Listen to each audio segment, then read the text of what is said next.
Some of the greatest discoveries in history happened because somebody looked at a problem in a different way. And that is the beauty of diversity. Now, psychologists, they call it neurodiversity. So, different minds, different perspectives, better solutions. So, our next presentation speaks to exactly that.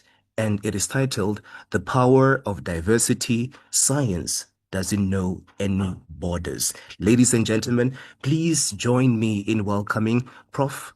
Tulio de Oliveira. Prof, over to you.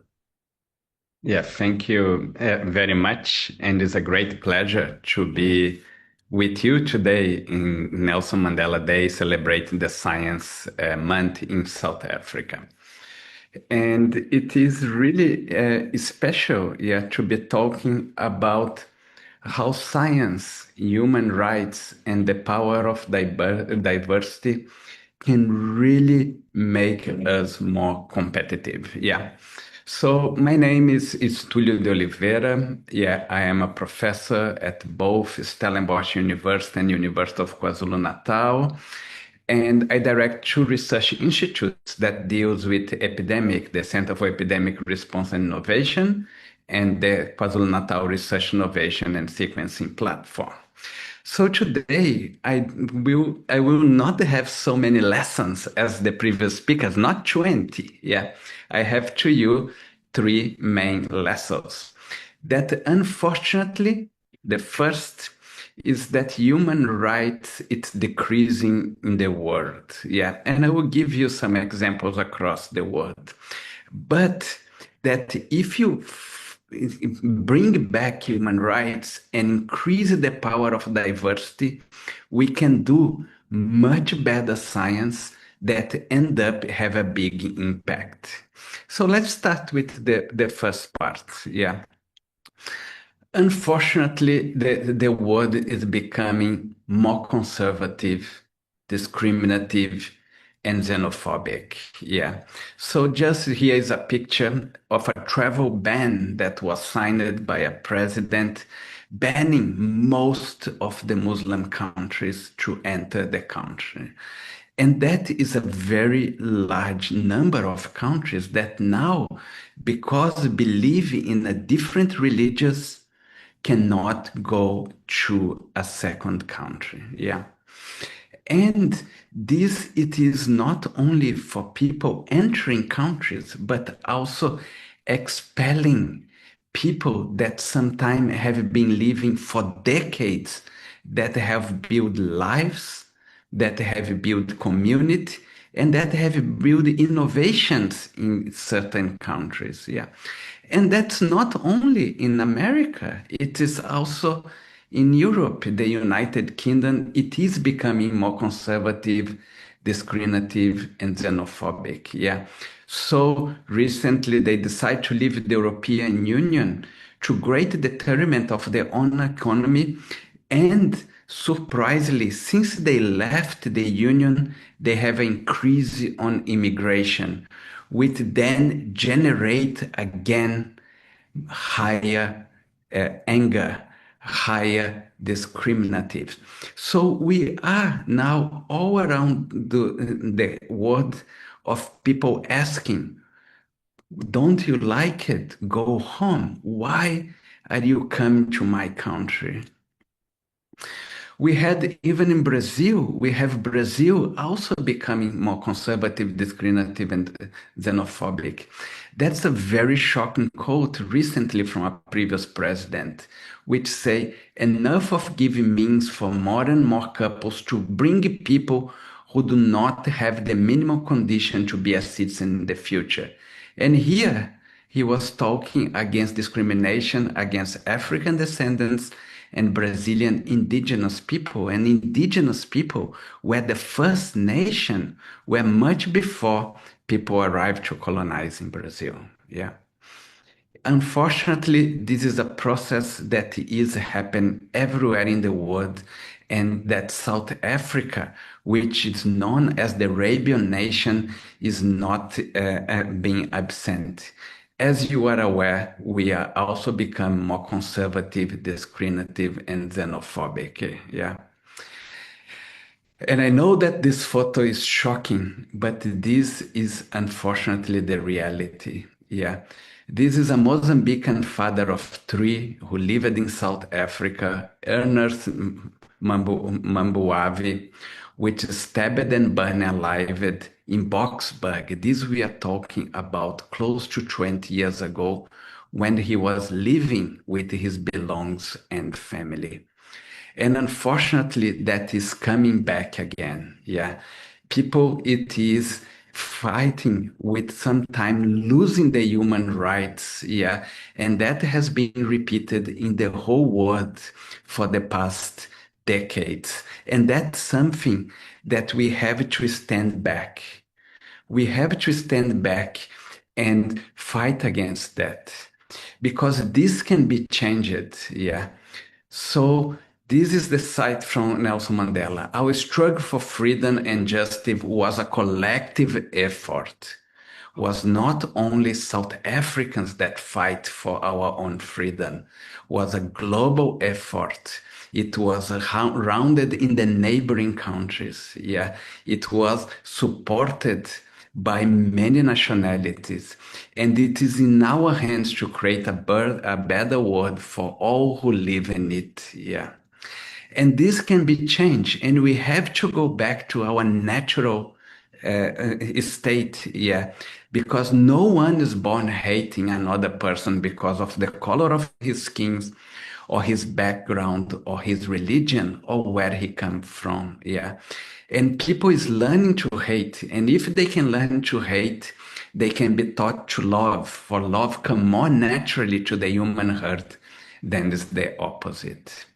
And that's what I'm gonna maybe highlight in my talk. Yeah, that if we embrace human rights, if we embrace inclusivity and diversity, is not only good for the heart, as Nelson Mandela highlight, but it's very good for science. It's very good for science advancement. Yeah. I'm gonna be cited a number of very high impact journals. Yeah, these mean like that's the what we use the scientists to publish what's the top science that really show very clear that when you have more collaborators, when you work together with people from other countries in research across the world, you increase the impact of the research. That's where you come, that's where you find new cure from diseases. That's where you find new technology that improve lives. Yeah. So this graphic show, very clear of multiple countries in the case they analyze in the United States and the United Kingdom, that when you have more than authors from multiple countries, you're gonna have an increase on the impact of your publications. And that statistic significant. When you have only people from one country that we call domestic versus when you have international people working together, you have a clear and measured impact independent of which analysis you use across the years. And then once we put that diversity together, when again citing the same journal, Nature is the top scientific journal of the field, when you begin to be inclusive, teams get a competitive edge in science, and they can begin to solve multiple questions. So here is a very simple example. They were trying to solve one problem that happened a lot in New Zealand and Micronesia. I'm gonna go around the world, start in the UK and the US. Now in Micronesia, where people would have die of in the water, and then they started using the knowledge, the local knowledge, in the case the Maori knowledge of sailing, to try to devise ways how they can better get water safety.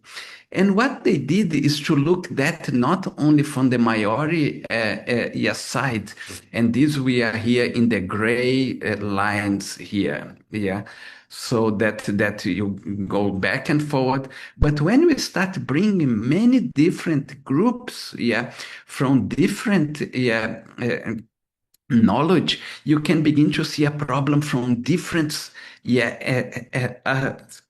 aspects, and then you could derive a much better solution.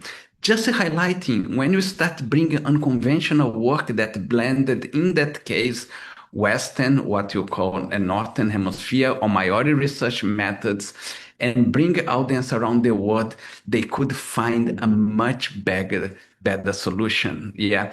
And then when they bring not only people from across the world, but also when they bring young people together with professors and older people, what they found is that each time that you increase the diversity of the group, yeah, you achieve a better community participation and often have a better benefit on solving a big problem. Yeah.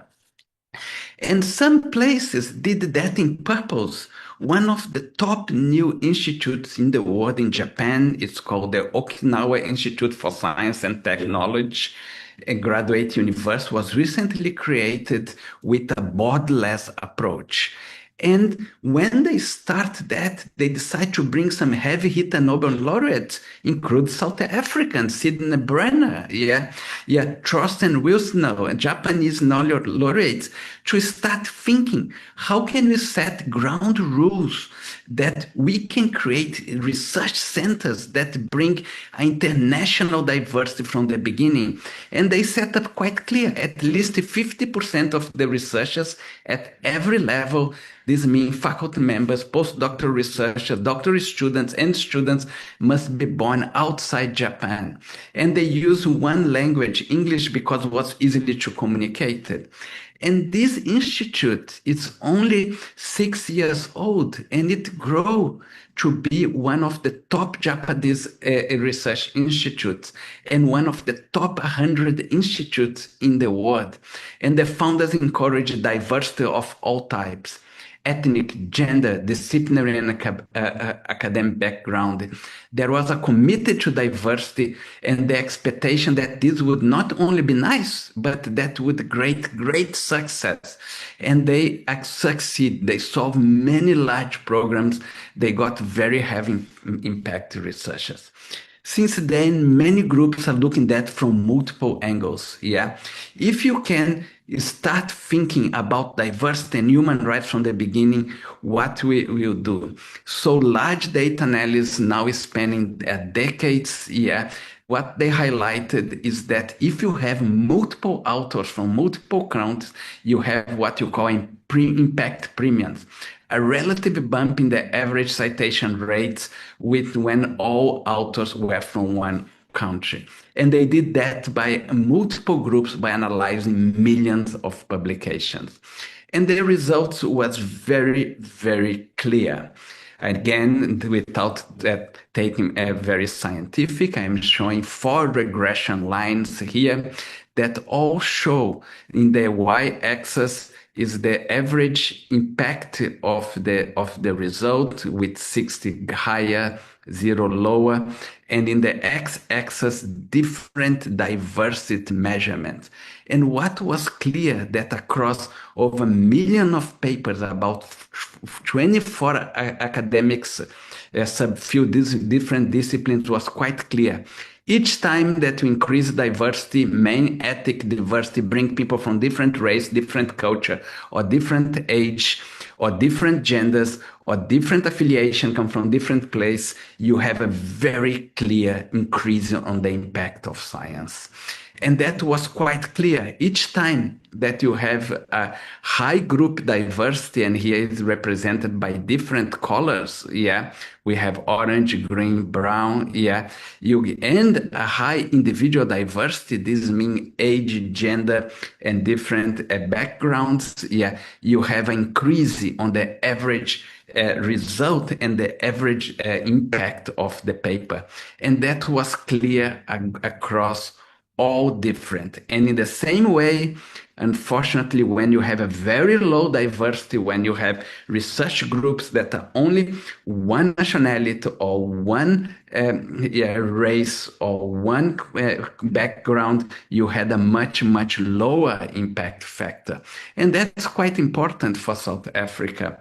And that's quite important for the world. And how they explain that, that's when you come with, in science, we call the aha moments. Yeah, when it means because you have people looking ideas from multiple areas. Yeah, a lot of time you can get the solution together. Yeah, so really highlighting that a multiracial, a multi-gendered group of research put their heads together and they can make surprising discovery.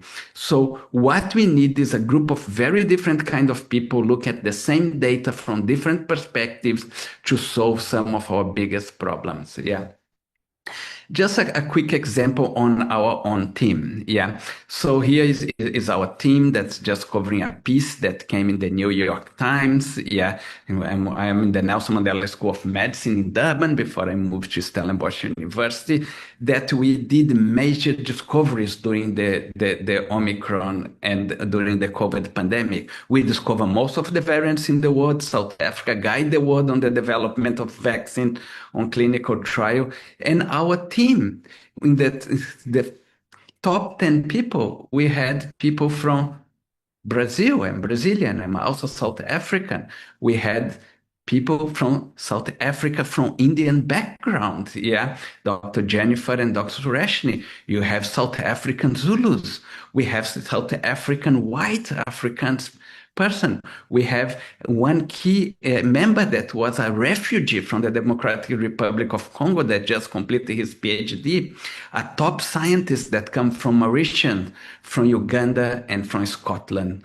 So this is one of the reasons why we could do so well during the pandemic, having this very diverse group looking together at one big question. So I just have another 3 minutes to finish. But what is very important when we bring diversity, that we bring diversity and that we build science that serve the community. Yeah.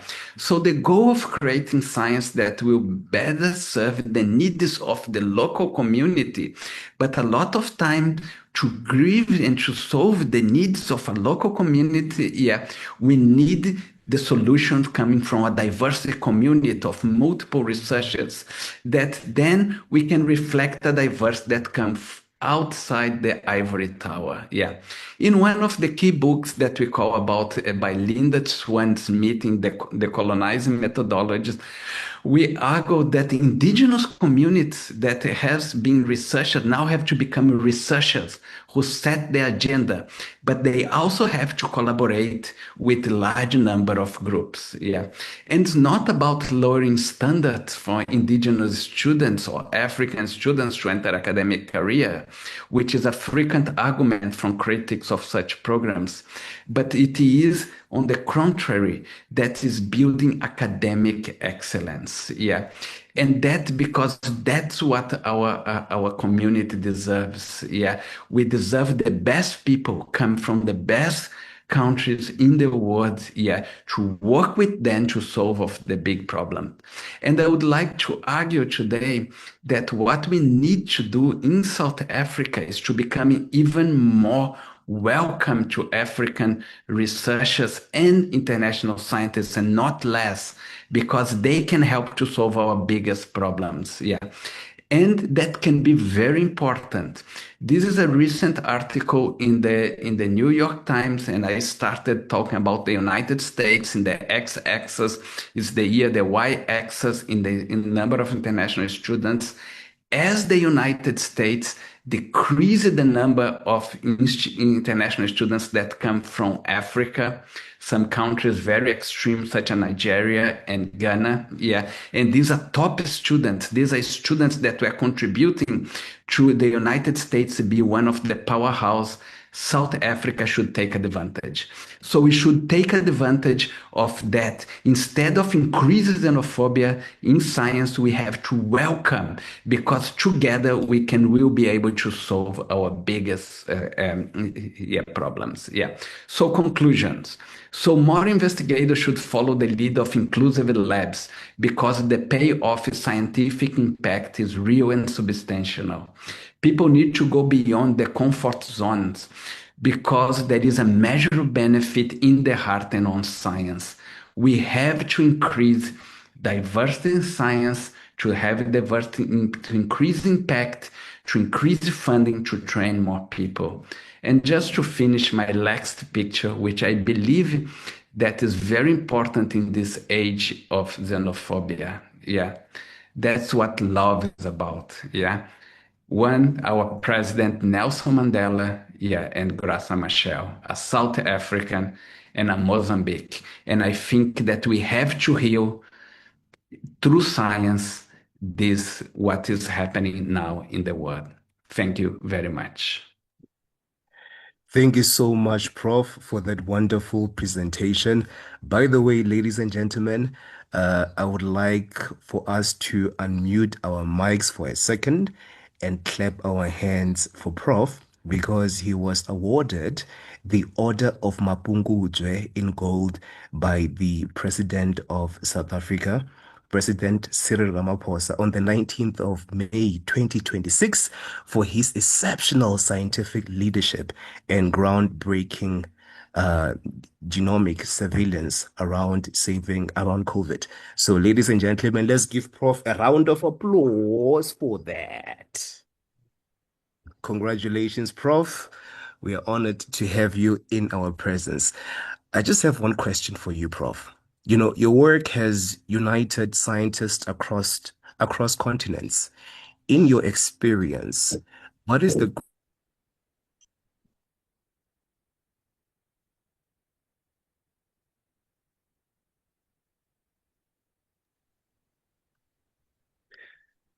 Uh, yes, yeah, I couldn't hear you for a minute. Yeah, if you can repeat Oh, your question. was I muted?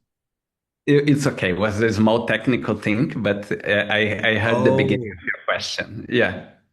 the beginning of my question. So I was asking that, your work has united scientists across the continents. So in your experience, what is the greatest lesson that the scientific community can teach the world about collaboration?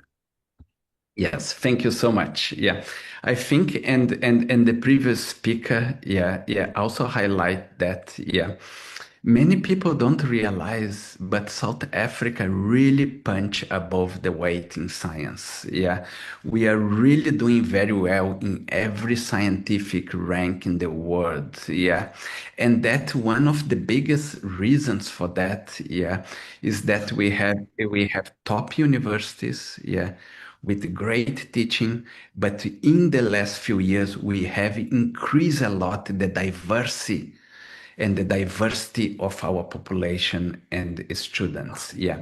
And some places are quite magic. I'm sitting here at Stellenbosch University that a few decades ago, I worked with Stellenbosch for 20 years. Yeah, was very monoculture. You had mostly one race, and now 60% of our students, yeah, what come from considered to be South African black student.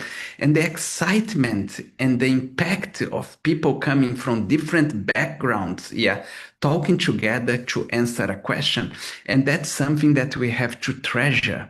And we have to treasure the diversity. We shouldn't be treasuring that we get to 100% of one ethical group, yeah, or racial group. We have to continue getting that diversity. Universities traditionally a place that we come with big breakthroughs, a place that we take really serious human rights, a place that we can work together to solve big problems. And we should take that. And as universities in South Africa, we should also embrace our African scientists, yeah, in the same way that they embrace us in South Africa when we had the worst time of the history during the apartheid years, yeah.